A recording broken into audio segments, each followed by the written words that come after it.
अस्सलाम वालेकुम स्टूडेंट्स, मैं हूं फरहान यूसुफ और आप लोग जो हैं इस वक्त केमिस्ट्री की क्लास को ज्वाइन कर चुके हैं और केमिस्ट्री के बारे में हम इस वक्त डिस्कस करना चाहेंगे। ठीक है, अगर हम बात करते हैं आज के लेक्चर की, तो आज हमने कुछ नई बात करनी है। हम अपने टॉपिक को कल तक समराइज़ करके आ चुके हैं। जो चीज़ हम चाह रहे थे डिस्कस करना वो हमने कल तक कंप्लीट कर ली। अब हम आगे चलना चाहेंगे। अगर हम जो है क्या कहते हैं कल के टॉपिक की बात करें तो उसमें मैंने आप लोगों को defects of Rutherford atomic model समझाया था। आप लोग जो है उस हवाले से मुझसे अगर कुछ पूछना चाहते हो, कुछ डिस्कस करना चाहते हो तो आप मुझसे जो है पूछ सकते हैं। अगर आपने जो है कुछ पूछना हो defects of Rutherford atomic model के हवाले से तो आप मुझसे जो है क्वेश्चन कर लें। अगर नहीं क्वेश्चन तो कम से कम आप ज़रूर मुझे बताइएगा कि ताकि जो है मैं आगे चल सकूं और कुछ नई चीज़ें जो है हम डिस्कस कर सकें। ठीक है भाई। सो आप लोग जो है मुझे अपने क्वेश्चंस बता सकते हैं। अगर कल से रिलेटेड आपका क्वेश्चन हो, अगर कल से रिलेटेड आपने कुछ मुझसे पूछना हो तो आप मुझसे कम से कम पूछ सकते हैं। ठीक है भाई। अच्छा, सो आई थिंक मेरे ख्याल से आप लोग आपस में डिस्कशन कर रहे हैं और नसर काइंडली प्लीज़ कल वाला शॉर्टली समझा दें कि पूरा लेक्चर मुझे आवाज़ नहीं आई। ओह नो भाई, ये तो बहुत बुरी बात हुई। बिस्मिल्लाह, आपने जो है कल पूरे लेक्चर में आपने मेरी आवाज़ ही नहीं सुनी, ये तो बहुत बुरा हुआ। चलें ठीक है। मैं आप लोगों को जो है क्या कहते हैं डायग्राम बनाते थे, मैं आप लोगों को शॉर्टली तौर पे, ब्रीफली तौर पे, ठीक है, मैं आप लोगों को समझा देता हूँ जो कल हमने बात की थी। ठीक है, और उसके बाद फिर हम जो है आज के टॉपिक पर आ जाएंगे जो कि है बोहर एटॉमिक मॉडल। और बोहर एटॉमिक मॉडल बड़ा इंपॉर्टेंट है लॉन्ग क्वेश्चन के एतबार से। ठीक है भाई। अब देखो, अगर हम रदरफोर्ड एटॉमिक मॉडल की बात करते हैं तो जो रदरफोर्ड ने एटॉमिक मॉडल अपना पेश किया था, ठीक है, तो वो कुछ इस तरीके का था। सेंटर में था न्यूक्लियस, ठीक है, और इसके इर्द गिर्द कुछ इस तरह से हमारे पास ऑर्बिटल्स थे। ठीक है, कुछ इस तरह से हमारे पास क्या थे, ऑर्बिटल्स थे। ठीक हो गया। अब अगर हम स्पेक्ट्रम की बात भी कर लेते हैं सर, थोड़ा सा वेट करेंगे आप सब। ठीक है, वन बाय वन तमाम चीजों को जो है डिस्कस करेंगे ताकि हम आज के टॉपिक की तरफ को मूव कर सकें। ठीक हो गया। अब देखो ये मॉडल है, ये एटॉमिक मॉडल है कि जो रदरफोर्ड ने पेश किया था अपने जो है एक्सपेरिमेंट के थ्रू, जो चीजें उसने गेट की थी, जो इंफॉर्मेशन उसने गेट की थी। ठीक है, वो जो है ना क्या कहते हैं उसने उन तमाम के तमाम जो है इंफॉर्मेशन को समराइज किया था इस मॉडल के अंदर। ठीक हो गया। अब इस मॉडल में है दो डिफेक्ट्स, मैं वन बाय वन डिस्कस करूंगा, दोनों पॉइंट्स डिस्कस करूंगा और स्पेक्ट्रम को भी समझाऊंगा। बेफिक्र रहें, आज भी टेस्ट होगा, एग्जैक्टली होगा इंशाल्लाह। ठीक है। अच्छा, पहला पॉइंट हम डिस्कस करते हैं। ठीक है भाई। देखो, हम ये बात जानते हैं कि इलेक्ट्रॉन्स जो हैं they will carry negative charge. ठीक है, and nucleus, as we know that in the nucleus there exist protons। ठीक है, प्रोटॉन मौजूद होते हैं और प्रोटॉन के ऊपर चार्ज होता है पॉजिटिव। ठीक है, न्यूक्लियस में मौजूद प्रोटॉन और प्रोटॉन पे क्या होगा, चार्ज होगा पॉजिटिव। ठीक हो गया। सो हम ये बात कहते हैं कि इस न्यूक्लियस पे पॉजिटिव चार्ज है, इलेक्ट्रॉन जो कि अराउंड द न्यूक्लियस रिवॉल्व कर रहा होता है उस पे होता है नेगेटिव चार्ज। ठीक है, तो हम कहते हैं कि ये ऑपोजिट चार्जेस एक दूसरे को अट्रैक्ट करते हैं। नेगेटिव और पॉजिटिव चार्ज एक दूसरे को क्या करते हैं, अट्रैक्ट कर रहे होते हैं। ठीक हो गया। अब देखो यहां पर देखो जो शेल जो है, यानी जो ऑर्बिटल रदरफोर्ड ने अपने मॉडल के अंदर बनाया, ठीक है, वो कुछ इस तरह से है कि ये शेल्स या ऑर्बिटल्स आपस में इंटरकनेक्टेड हैं। ठीक है, हम यहां पर मार्क नहीं कर सकते कि कौन सा ऑर्बिटल पहला है, कौन सा ऑर्बिटल दूसरा है, कौन सा ऑर्बिटल जो है वो तीसरा है। ठीक है, सारे ऑर्बिटल्स आपस में इंटरकनेक्टेड हैं। तो अगर यहां पर एक इलेक्ट्रॉन मौजूद है तो ये इलेक्ट्रॉन जो है चूंकि अट्रैक्ट हो रहा है टुवर्ड्स द न्यूक्लियस, तो ये रिवॉल्व करते करते क्या करेगा, आहिस्ता आहिस्ता न्यूक्लियस की तरफ को जाएगा। ठीक है, आहिस्ता आहिस्ता क्या होगा, न्यूक्लियस की तरफ को जाएगा। एक चीज मैं आपको बताना चाहूंगा और वो क्या है, ठीक है भाई, क्या है कि भाई वो क्या है, वैसे तौर पे नॉर्मल रूटीन में आगे मतलब क्या है जवेरिया, मैं तो पहले ही नॉर्मल रूटीन के तहत आपको पढ़ाता था। ठीक है। अच्छा, मैं आपसे कह रहा था कि भाई जब न्यूक्लियस के करीब जा रहा है इलेक्ट्रॉन रिवॉल्व करते करते, ठीक है, तो क्या हो रहा है कि ये एनर्जी को इमिट कर रहा है। ठीक है, एनर्जी रिलीज कर रहा है। ठीक है, मैं आपको बताऊं कि जब न्यूक्लियस की हम बात करते हैं, इसके इलेक्ट्रॉन की बात करते हैं, तो इलेक्ट्रॉन जितना दूर होता है न्यूक्लियस से उसकी उतनी ही एनर्जी ज्यादा होती है। जितना वो न्यूक्लियस के करीब आएगा उतनी एनर्जी उसकी क्या हो जाएगी, कम हो जाएगी। ठीक हो गया। सो आहिस्ता आहिस्ता इलेक्ट्रॉन रिवॉल्व करते करते अगर न्यूक्लियस के करीब आ रहा है तो इट मीन्स के जो उसके पास एक्स्ट्रा एनर्जी थी वो उस एक्स्ट्रा एनर्जी को रिलीज करता जाएगा। ठीक है, एक्स्ट्रा एनर्जी जो है वो इमिट करता जाएगा, वो उस एक्स्ट्रा एनर्जी को फेंकता जाएगा। ठीक हो गया।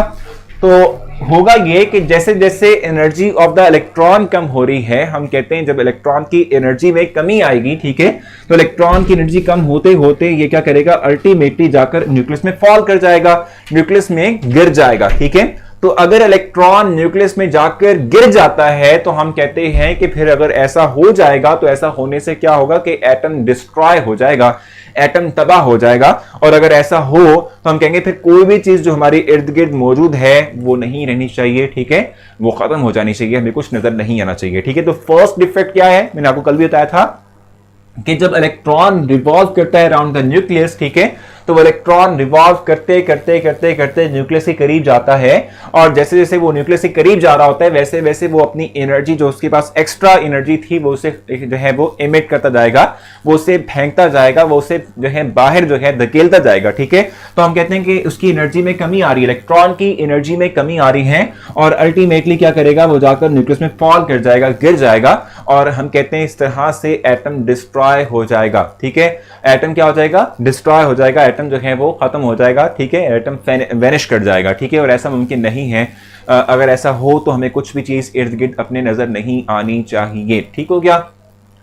क्या है भी, वैसे आप अब टेंशन फ्री लग रहे हैं, बिल्कुल भाई टेंशन तो कोई भी नहीं है, ना होनी चाहिए आप, ठीक है, नहीं होनी चाहिए ना, टेंशन तो बिल्कुल नहीं होनी चाहिए, ठीक हो गया। अच्छा भाई यहाँ तक तो क्लियर हो गया ना, आप लोगों को मैंने पहला पॉइंट बता दिया।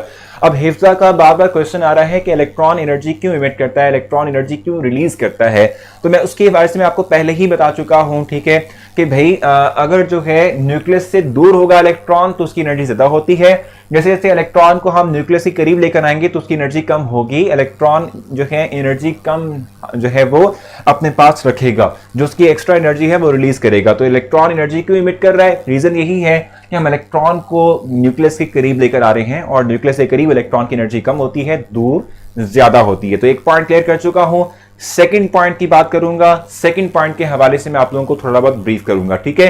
सेकंड पॉइंट में हमने ये बात कही थी कि जो एटम है, जो रदरफोर्ड का एटॉमिक मॉडल है, इसके अकॉर्डिंग रदरफोर्ड ने कहा था कि जब इलेक्ट्रॉन जो है वो एनर्जी रिलीज कर रहा होता है तो वो एनर्जी रिलीज करता है इन कंटिन्यूस फॉर्म, ठीक है, कंटिन्यूस फॉर्म के अंदर, यानी कि हम कहते हैं कि इलेक्ट्रॉन जो है वो एनर्जी हर वक्त और जो है वो मतलब वाटर जो है रिलीज कर रहा होगा, ठीक है। जैसे मैं अभी बोलता जा रहा हूं, ठीक है, बार बार आपके सामने एक चीज डिस्कस करता जा रहा हूं, तो ये कंटिन्यूस फॉर्म ऑफ कहने के टॉक है जो कि हम आपस में कर रहे हैं इस पर, ठीक हो गया।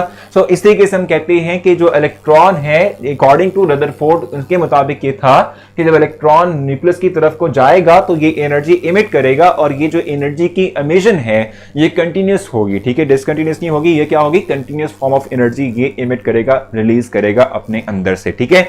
लेकिन हमने कहा था कि जो हम एक्सपेरिमेंट परफॉर्म करते हैं तो एक्सपेरिमेंट के अंदर क्या होता है कि चूंकि एक्चुअल एटॉमिक स्ट्रक्चर कुछ इस तरह से है, तो अगर एक इलेक्ट्रॉन यहां मौजूद है और ये चाहता है कि ये जो है क्या कर दे भाई, नीचे आए, ठीक है, निचले ऑर्बिटल में, लेट सपोज मैं एक और ऑर्बिटल बना देता हूं ताकि और चीज आपको क्लैरिटी दे सकूं। यहां पे लेट सपोज इलेक्ट्रॉन है, अगर ये चाहता है कि ये इस ऑर्बिट में आए, ठीक है, तो ये एकदम से इसमें नहीं आएगा, बल्कि हम कहते हैं कि ये पहले इसके अंदर आएगा, ठीक है, इससे जो है एनर्जी इमिट होगी, फिर यहां से ये निचले ऑर्बिटल में जो है वो जंप करेगा और इससे भी अमाउंट ऑफ एनर्जी जो है वो क्या होगी, रिलीज होगी। हम कहते हैं कि चूंकि हम जो है एक एटम की बात करते हैं तो एक्चुअली तौर पे, एक्सपेरिमेंटली तौर पे बात भी हमें नजर आई कि हम अगर एटम की बात करें तो एटम के अंदर जो है ऑर्बिटल्स जो है वो क्या है, स्टेप बाय स्टेप हैं, ऑर्बिटल स्टेप बाय स्टेप हैं, आपस में इंटरकनेक्टेड नहीं है, ठीक है, आपस में एक दूसरे के साथ जो है ये ऑर्बिटल्स आपस में इंटरकनेक्टेड नहीं है। ऑर्बिटल्स के दरमियान एक एग्जैक्ट हम कह सकते हैं कि भाई स्पेस है, डिस्टेंस है, एनर्जी गैप है, ठीक है। तो अगर इलेक्ट्रॉन जो है वो निचले ऑर्बिटल में आना चाहेगा तो वो स्टेप बाय स्टेप अपनी एनर्जी जो है इन डिसकंटिन्यूअस मैनर जो है वो रिलीज करता हुआ नीचे आएगा, ठीक है जी। सो ये सेकंड हमारे पास जो है आप कह लें कि डिफेक्ट था रदरफोर्ड एटॉमिक मॉडल के अंदर। और स्पेक्ट्रम का मतलब क्या होता है, मैं स्पेक्ट्रम की बात भी कर लेता हूं कि सारे के सारे क्वेश्चन जो है वो स्पेक्ट्रम से रिलेटेड थे, तो मैं उसको भी जो है आप लोगों को समझा देता हूं। स्पेक्ट्रम का मतलब क्या होता है, कभी आपने जो है ये एक्सपीरियंस किया होगा कि जो है जब जो झाग बनती है, ठीक है, जब हमारे पास क्या होता है, झाग जो है वो बन रही होती है, ठीक है।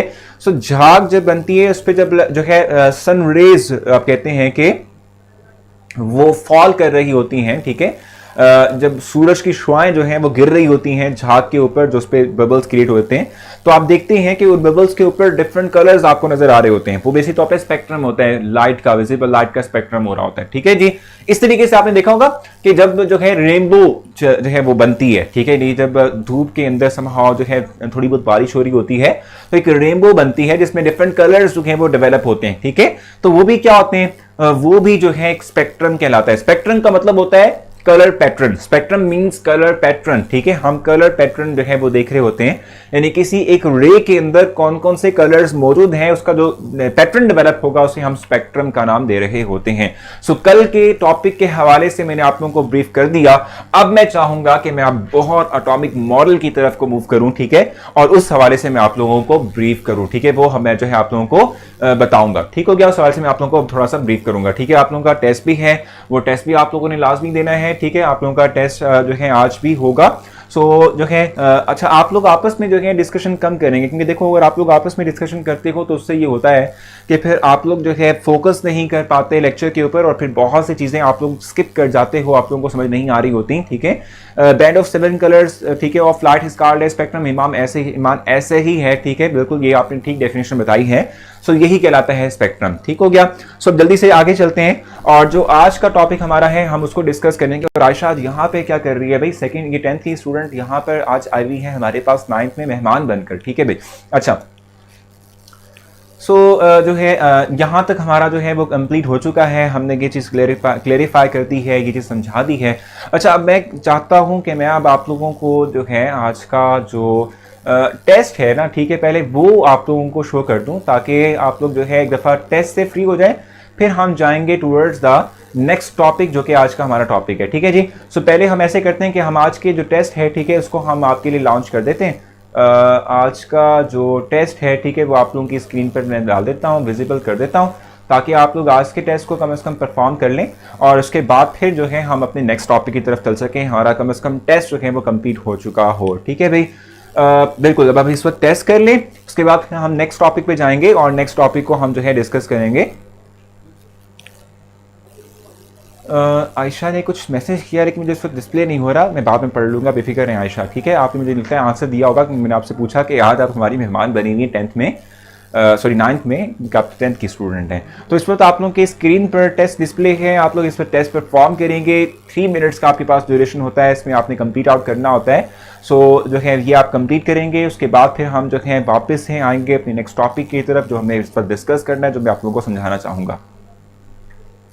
और मैं जो है आप अब आ जाता हूँ टूवर्ड्स द क्या कहते हैं इसे भाई, जो हमारे YouTube के लोग हैं, ठीक है, जो YouTube पे इस वक्त हमारे स्टूडेंट्स हैं, मैं आपकी तरफ आता हूँ। सर चैप्टर नंबर 2 है सर, एग्जैक्टली रहमान, हम चैप्टर नंबर 2 की बात इस वक्त कर रहे हैं। अब इस वक्त मैं YouTube के स्टूडेंट से मुखातिब हूँ, आप में से कोई भी किसी भी तरह का कोई क्वेश्चन करना चाहता हो आप मुझसे कर सकते हैं, मैं आपको जो है तमाम क्वेश्चंस का आपको रिस्पॉन्स दूंगा, आपको जो है आंसर दूंगा।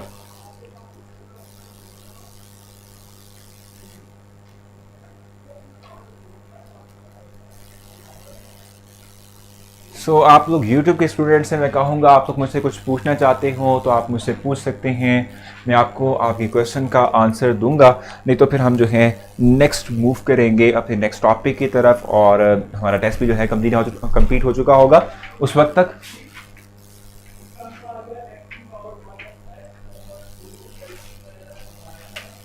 तो क्वेश्चन अगर आप लोगों का है तो आप मुझसे पूछ सकते हैं YouTube के स्टूडेंट्स, नहीं तो हम फिर जो है मूव कर जाएंगे कैंपस की तरफ, क्योंकि टेस्ट जो है उसका टाइम कंप्लीट हो जाएगा। सो 1.5 मिनट रिमेन है और उसके बाद फिर जो है टेस्ट कंप्लीट हो जाएगा और ऑटोमेटिकली तौर पे आप लोगों के जो रिजल्ट्स हैं वो डिस्प्ले होना शुरू हो जाएंगे। प्रॉब्लम आती है, देखो बहुत से स्टूडेंट्स ऐसे हैं जिनको टेस्ट डिस्प्ले नहीं हो सका कैंपस पे, सिर्फ रीज़न यही थी, या तो ये कि आप लोग जो हैं बहुत लेट ज्वाइन करते हैं क्लास को, या ड्यूरिंग द क्लास आप लोग क्लास को जो है स्किप करते हैं, या आप लोग जो है क्लास को छोड़ते हैं, जिसकी बुनियाद पर आप लोगों को जो है डिस्प्ले नहीं हो पाता। सर टेस्ट कहाँ है? चले भी ठीक है। सो रहमान शाह, आई थिंक रहमान शाहजीब आपका नाम है या शहाब आपका नाम है, ठीक है। मैं आपसे कहूँगा कि टेस्ट जो है वो कैंपस पर है। अगर आप चाहते हैं कि टेस्ट जो है वो करें तो आप लोग सिंपली campus.tk राइट करेंगे, गूगल के ऊपर सर्च करेंगे तो आपको पहली वेबसाइट मिलेगी, वहाँ जाएंगे तो आपको हर दिन के हर दिन टेस्ट मिलेगा, साथ में लाइव लेक्चर्स मिलेंगे। इसके अलावा बहुत सी एक्टिविटीज़ हम कर रहे होते हैं। सर डिफेक्ट्स को इनका क्या मतलब होता है? डिफेक्ट्स का मतलब होता है खामियाँ, कोताहियाँ, जो गलतियाँ उसके अंदर होती हैं किसी भी एक जो है मॉडल के अंदर या किसी भी बात के अंदर होती है, उसको हम कह रहे होते हैं। सो ऑलमोस्ट 40 सेकेंड्स रिमेन हैं, जिसके बाद जो है टाइम कंप्लीट हो जाएगा और हम देखेंगे कि हमारे पास जो है रिजल्ट क्या है आज के टेस्ट का। सर जी अपनी, अच्छा ये तो कासिम वाली जो है कल वाली बातें फिर से मुझसे पूछना शुरू हो गए हैं। अच्छा जी चलें। What is gold foil? Gold foil का मतलब है सोने का वर्क होता है, ठीक है। सोने का वर्क जो होता है इसको हम गोल्ड फॉयल कहते हैं।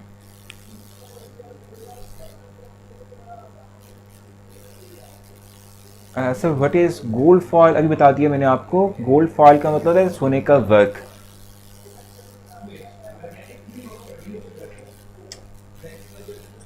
जैसे पेज होता है ना आपका, ठीक है, सिंपल कागज़ का पेज होता है, वैसे ही जो है गोल्ड फॉयल का मतलब होता है कि जो सोने का एक पेज, ठीक है, एक जो है हमारे पास आएगा।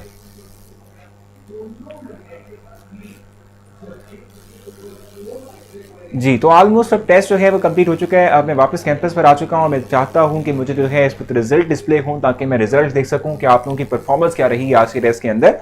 टेस्ट आसान था, मुश्किल नहीं था, और आज भी काफ़ी स्टूडेंट्स ने जो है 5 आउट ऑफ 5 मार्क्स लिए हुए हैं, और जिनमें से जो है अब अपडेट भी हो रहे हैं, कुछ टेस्ट के रिजल्ट इस वक्त तक अपडेट हो रहे हैं। अगर हम इन टेस्ट के रिजल्ट की बात करें तो इसमें 5 आउट ऑफ 5 लेने वाले स्टूडेंट्स जो हैं उनमें 7 ने 5 आउट ऑफ 5 मार्क्स लिए हुए हैं। गानिया जो है इनके 5 आउट ऑफ 5 मार्क्स हैं, अफरा के 5 आउट ऑफ 5 मार्क्स हैं, माहीन के 5 आउट ऑफ 5 मार्क्स हैं, ठीक है भाई। ईमान के 5 आउट ऑफ 5 मार्क्स हैं, ठीक है भाई।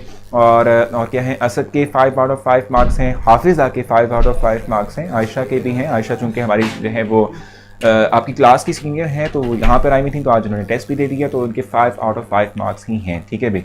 सो एक अच्छी जो है मतलब एक अच्छा जो है आप लोगों का टेस्ट रहा, जिसमें आप लोगों ने अच्छा स्कोर किया है, तो ये अच्छा लगता है कि भी आप लोग फुल मार्क्स लेते हैं। रामीन के भी 5 आउट ऑफ 5 मार्क्स हैं, रहमान के भी। चलिए ये तो अच्छी बात है। और सैयद, इसके अलावा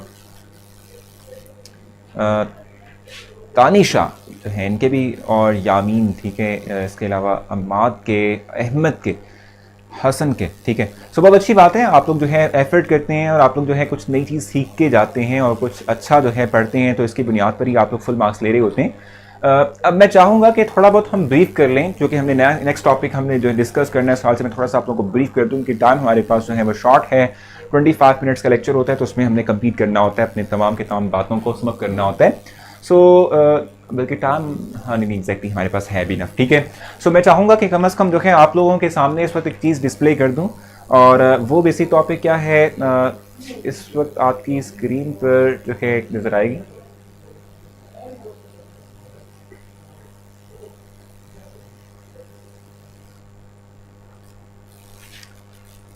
तो मैं चाह रहा हूँ कि आप लोगों के लिए जो है आपकी स्क्रीन पर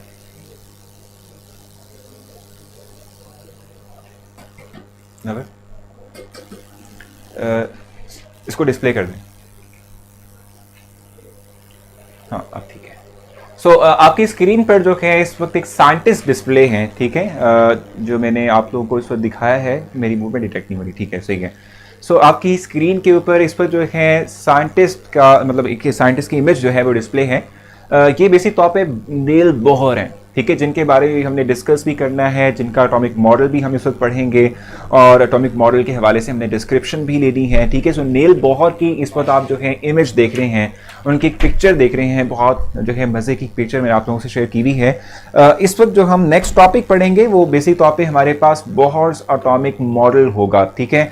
और बोहर एटॉमिक मॉडल की अगर हम बात करते हैं तो जो डिफेक्ट्स हमने देखे थे कि रदरफोर्ड जो हैं उनके मॉडल में दरपेश थे, जो उनके मॉडल के अंदर आए थे, ठीक है। इन मॉडल्स, इन डिफेक्ट्स को मद्देनज़र रखते हुए नील बोहर हमारे पास साइंटिस्ट हैं, जिन्होंने, ठीक है, अपना एक नया मॉडल पेश किया था, ठीक है, फॉर द एटम, ठीक है, एटम किस तरीके से दिखता है, उसकी क्या क्या खासियत है, ठीक है, उसमें क्या बात है, उस हवाले से मैं आप लोगों को ब्रीफ करूंगा तमाम पॉइंट्स जो कि इन्होंने अपने मॉडल को जो है एक्सप्लेन करने के लिए दिए थे। ठीक हो गया। अच्छा, अगर हम बात करते हैं, ठीक है जी, अगर हम जो है नील बॉहर की बात करते हैं तो हम कहते हैं कि जो है रदरफोर्ड जो है इनको ज्वाइन किया था इन्होंने 1912 के अंदर, ठीक है जी।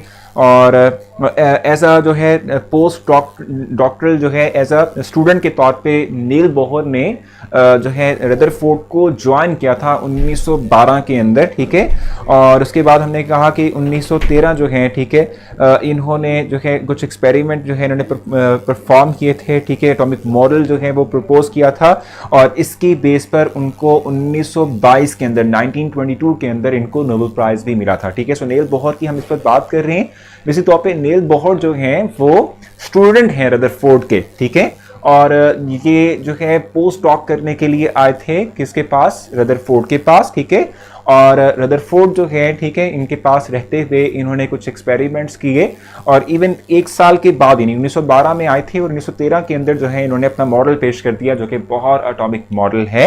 इसकी बेस पर इनको 1922, ठीक है, 1922 जो है इनका जो है नोबेल प्राइज इनको मिला था, ठीक है, 1922 का नोबेल प्राइज इनको मिला था। ये चीज़ें आपने ज़रूर ध्यान में रखनी होती हैं क्योंकि इनके हवाले से जो है आप लोगों से एमसीक्यूज में बहुत सी चीज़ें पूछ ली जाती हैं, ठीक है। सो आप लोग जो है इन चीज़ों को इग्नोर मत किया करें, ठीक है। ये बड़ी इन्फॉर्मेटिव होती हैं और ये आपके लिए बड़ी इन्फॉर्मेशन कैरी कर रही होती हैं, तो इन चीज़ों को भी आपने अपने जो है वो जहन के अंदर रखना है, ठीक है जी। सो मैं थोड़ा सा ब्रीफ दिया आप लोगों को इंट्रोडक्शन नील बॉहर के बारे में, ठीक है। हम कल जो है नील बॉहर और उसके एटॉमिक मॉडल जो है उसको मैं आपको एक्सप्लेन करूंगा, जो एटॉमिक थ्योरी जो नील बॉहर ने जो है हमें प्रपोज की थी, जो हमें दी थी, ठीक है, उस हवाले से हम जो है ब्रीफली तौर में जो है मतलब एक्सप्लेन करेंगे बेसिक तौर पे, ठीक है। हम उस चीज़ को और आपके लिए जो है मैं तमाम चीज़ें जो है आपको दिखाऊंगा, आपको जो है बेसिक तौर पे समझाऊंगा, ठीक है भाई। सो कल हम जो है इससे ऑनवर्ड हम करेंगे, ठीक है।